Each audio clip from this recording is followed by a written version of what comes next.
Got a stick? Are you learning how to be a summer dog?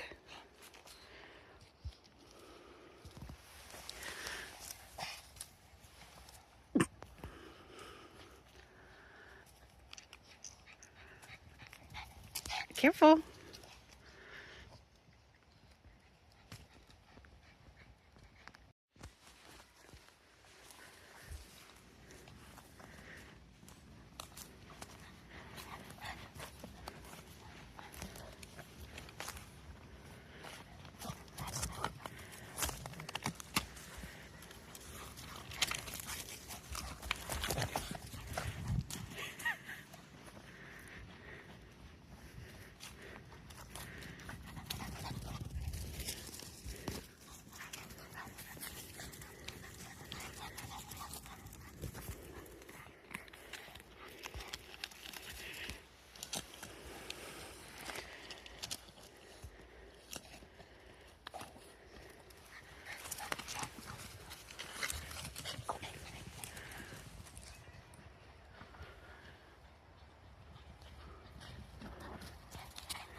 So yesterday I filmed back here to show you guys this space, and it was mostly covered in snow.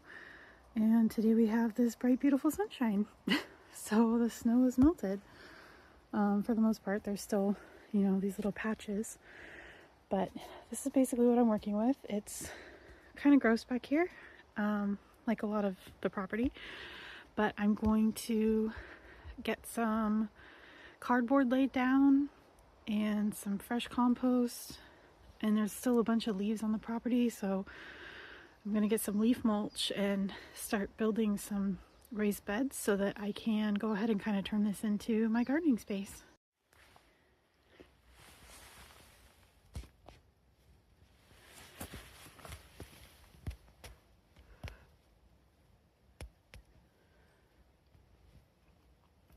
Goes way back down in there.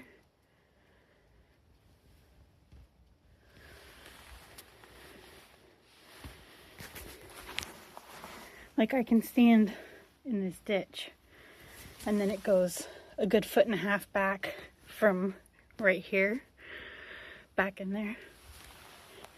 Crazy. And then I've partially filled in this hole over here. There's kind of an indent here. Nothing's really level back here.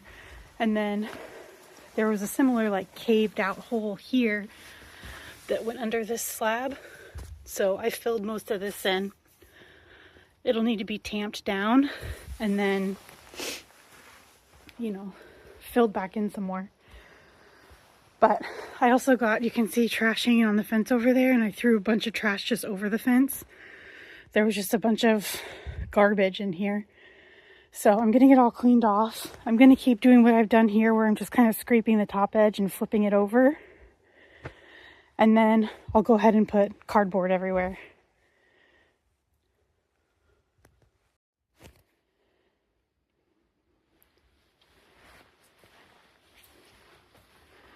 I've got these holes filled in for the most part. I've flipped over the top layer of dirt everywhere on this half. There's still a little bit more leveling work to do here. It's kind of hard to tell on video, but it's easy to tell in person. And tomorrow I'll be getting that half done. Hopefully, I guess it depends on weather, but hoping I'll be able to get that half done tomorrow. And then I'll be able to use all this scrap wood to start building raised beds back here. I've got a bunch of cardboard that I've saved from moving, so I'll be able to lay cardboard all over everything. I've dug out a lot of trash that was just kind of like buried back here. So I want to be sure to put cardboard down so there's a bit of a barrier. I know that will break down over time, but at least it will give a nice barrier this first year. Yeah, so this is very like clayey, but I think it's probably pretty nutrient dense as well. So once it does start to break down, I think the soil will start to be pretty healthy. You know, he kept his dogs back here, so it was pretty gross, and It's really gross on this side. So a lot of this, instead of just flipping it, I'm actually going to throw it out and then I'll bag it up out there because I don't want it in where I'm going to be having food growing. So coming along. At least it's not snowing. Knock on wood.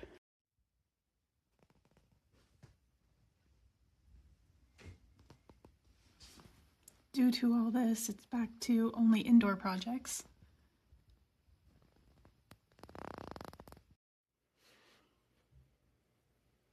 I went ahead and designed a kitchen online. This does have the correct measurements for the walls. So this is taking into consideration the wall that comes through this way in my current kitchen being taken out, as well as the weird little pantryway kind of closet thing on this area of the kitchen. So opening up the whole room, the doorway into the rest of the house is over here. The stairs down to the basement would be here. And I'm really liking it. I think it looks really nice. I like how these pantries pull out. The little corner cabinet has a Lazy Susan in there, so you can easily reach everything all the way back, you know, in the deeper part of the cabinets. I will be getting probably different appliances, but these are just kind of stand-ins. These aren't the exact ones I'll be getting. I've got kind of a drawer unit here. The rest of these really just have shelves. This one has a drawer on top. And then the island has these drawers with shelves, or sorry, these cabinets with shelves as well.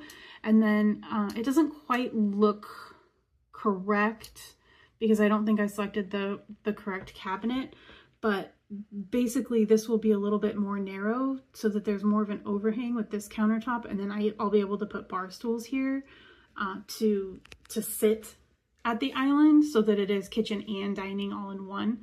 And then obviously it's just extra counter space as well. But obviously compared to the tiny house, this is a ton of space. I don't know what I'm going to do with all this storage.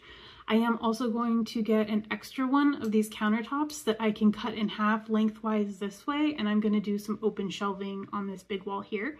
So there will be kind of the same countertop look up here, probably 2 shelves. I'm not exactly sure that it'll go all the way across, but you know, in this wall somewhere there's going to be two nice long shelves made out of this same countertop material. So I'm pretty excited about it. It's still going to be a little while before I get this kitchen.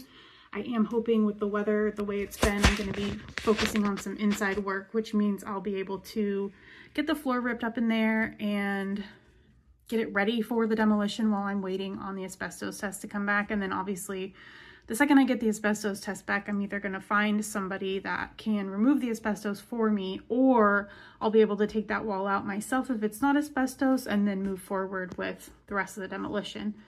Once it's demolished in there, I'll be able to put in new flooring. The flooring in that area is going to match the flooring in the living room. And then obviously once the flooring's in, anything to do with the walls is patched up and then, you know, painted and all that kind of stuff, clean, painted, etc. Then I can go ahead and get this new kitchen setup installed, and then I'll have a nice new clean functioning kitchen, which I'm over the moon about. Cannot wait for that. It's been a big headache living in this house while not having, you know, a kitchen that's nice to be in. So I'm really looking forward to getting back to that part of my life where I can cook and spend time in the kitchen in a way that's actually enjoyable. Today is tomato potting up day. I am starting with my staple tomatoes. I have 3 different varieties of staple tomatoes, 5 of each, that I'm going to be keeping for myself. If I have extras, I may see if anybody in the community wants those. I'm just going to be sticking with 5 this year of each one. I'm really back into experiment mode, seeing how things grow here. I'm even considering putting all my tomatoes in grow bags so that I can move them from spot to spot as I figure out what spot is best for them. So I may be investing in a bunch more grow bags / buckets or whatever, containers basically. So I'm just going to show you kind of what I do to pot these up. Obviously I started doing it and then realized I should be filming. So I've already separated these guys out. So I have also pre-moistened the soil and added in my worm castings. I'm just giving it a quick mix so that all that moisture is a bit more evenly distributed throughout the soil. And then I leave the hole, and then I fold and wrap my tomato. And that is because you can put basically the entire stem in the ground and all those little hairs turn into roots. And so that will make it a stronger plant. So this one, for instance, I'm going to add some more soil so that it's a little deeper. This one's pretty good. You can go even up to the first leaves, but I always leave a little bit of extra stem just because I don't want to totally shock it. But I just go ahead and stir all this in so that the moisture is throughout. You don't want it waterlogged, you just want it damp. And then, like I said, you just very softly kind of fold it / wrap it around itself. This pot doesn't have enough soil, so I'll go back at the end and add more soil to all of these.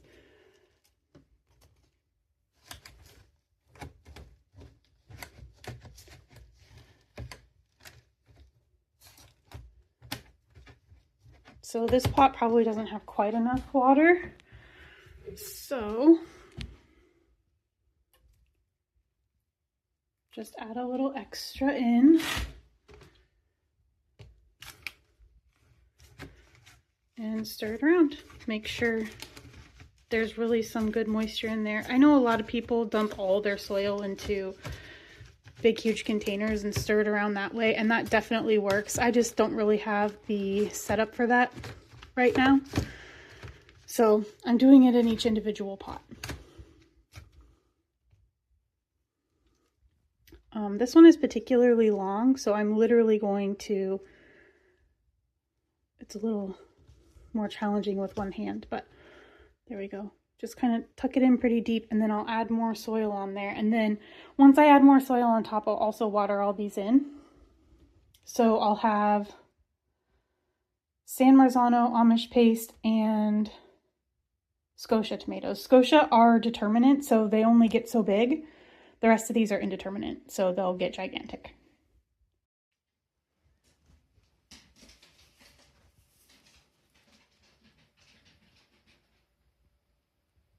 All my main tomatoes are potted up.